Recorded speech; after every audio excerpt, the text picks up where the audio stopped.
맹목적으로 달리는 것이 아니라 특정한 방식으로 특정한 것들을 의식하면서 달리는 게 되겠는데요.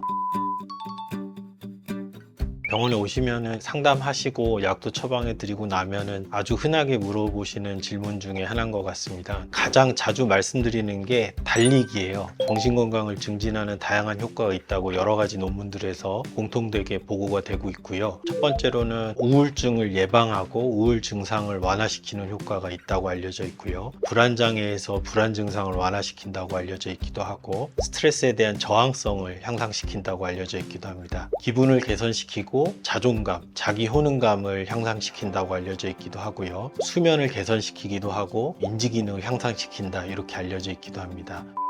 규칙적으로 달리는 동안에는 우리 뇌 안에서 다양한 생화학적인 반응이 나타나게 되는데, 첫 번째로 뇌 가소성이라 그래가지고, 우리 뇌는 이렇게 만들어진 이후에 이렇게 고정되어 있는 것이 아니고 계속해서 재생도 되고 특정 부위의 기능이 더 강화되기도 하고 특정 부위의 기능은 약화되기도 하고, 이런 변화들을 겪게 됩니다. 그런 것들을 뇌 가소성이라고 하는데, 뇌 가속성을 증진시키는 뉴로트로픽 팩터라는 것들이 분비가 되기도 하고, 염증 반응은 반대로 감소하기도 합니다. 마지막으로 해마라고 해서 우리 뇌에서 인지 기능과 감정과 연관되는 특정 부위가 있는데, 그 부위에서 새로운 세포들의 생성을 촉진하는 그런 효과들이 벌어지게 됩니다. 이런 반응들을 통해서 여러 가지 정신 건강을 증진하는 효과들이 달리기를 통해서 촉진된다고 말씀드릴 수 있겠습니다.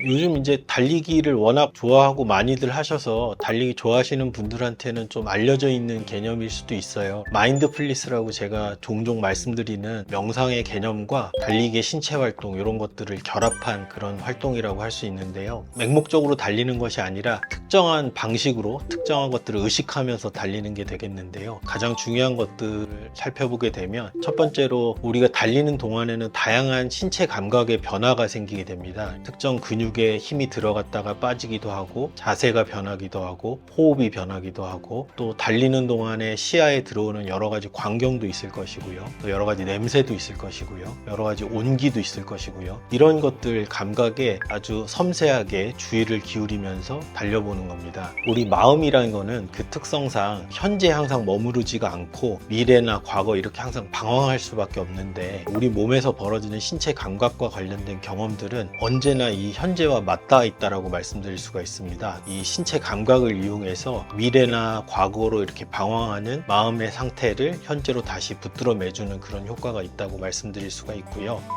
특히나 우리가 우울이나 이런 정신과적으로 병적인 상태가 됐을 때, 우리가 원치 않더라도 마음속에 떠오르는 다양한 생각들, 걱정, 자책, 후회, 이런 내용들이 끊임없이 떠오르게 되거든요. 그런데 아무런 의도 없이 맹목적으로 달리다 보면 자동 사고에 다시 빠져들 위험성이 큽니다. 그랬을 때 이렇게 신체 감각을 이용해서 주의를 자연스럽게 기울이려다 보면 그런 부정적인 사고에서도 자연스럽게 벗어날 수 있는 긍정적인 효과가 있다고 생각됩니다.